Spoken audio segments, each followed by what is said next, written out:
प्रदेश में हुए 18वें विधानसभा चुनाव के नतीजे ऐतिहासिक रहे और राज्य में भारतीय जनता पार्टी ने 255 सीटें अपने दम पर जीतकर सत्ता में वापसी कर ली है। हालांकि भाजपा की सीटें 2017 के चुनाव के मुकाबले घटीं तो समाजवादी पार्टी की सीटें बढ़ीं। वहीं राज्य में इस बार के चुनाव में कई नए आयाम भी बने। कुछ प्रत्याशियों ने सबसे ज़्यादा मतों से जीत का रिकॉर्ड बनाया तो कई प्रत्याशी ऐसे भी रहे जो हारते हारते बचे। आंकड़ों की बात की जाए तो उत्तर प्रदेश में 29 विधानसभा सीटें थीं जहां हार जीत का अंतर 2000 से भी कम रहा। इनमें सबसे ज़्यादा 19 सीटें बीजेपी ने जीतीं, जबकि समाजवादी पार्टी के हिस्से में 9 सीटें आईं।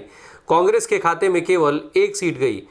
कुछ की किस्मत अच्छी रही और वह 1000 से कम मतों के अंतर से चुनाव जीतने में सफल रहे।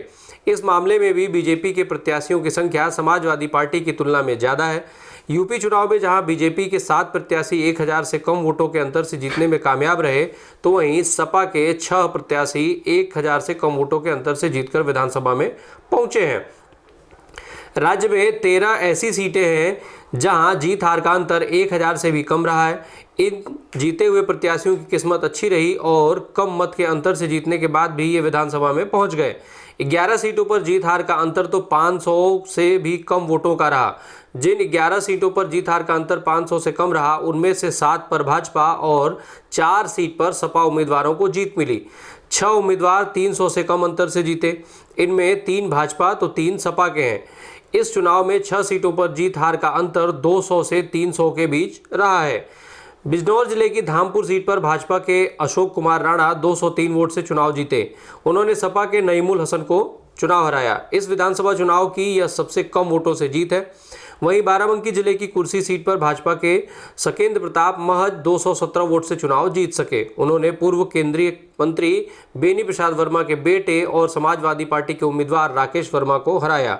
चांदपुर विधानसभा सीट पर स्वामी ओमवेश ने बीजेपी के कमलेश सैनी को 234 मतों से हराया। बिजनौर के ही सुरक्षित सीट नहटौर में भाजपा उम्मीदवार ओम कुमार को मुश्किल से ही जीत मिल पाई। उन्होंने गठबंधन उम्मीदवार रालोद के मुंशीराम को महज 258 वोटों से हराया। बाराबंकी जिले की रामनगर सीट की बात की जाए तो सपा के फरीद महफूज किदवई जीते। उन्होंने मौजूदा विधायक और भाजपा उम्मीदवार शरद अवस्थी को 261 वोट से हराया।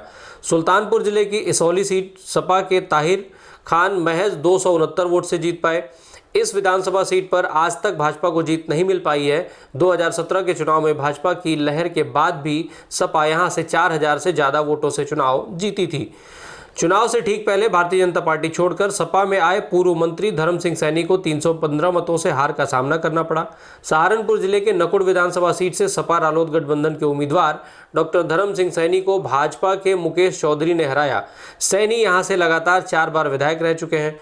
योगी सरकार में राज्य मंत्री बलदेव सिंह औलख बिलासपुर सीट से अपनी सीट बचा पाने में सफल रहे। उन्होंने सपा के अमरजीत सिंह को 307 वोट से हराया। रामपुर जिले में बिलासपुर के अलावा भाजपा को मिलक सीट पर भी जीत मिली। वहीं रामपुर, स्वार और चमरौआ सीट सपा के खाते में गई।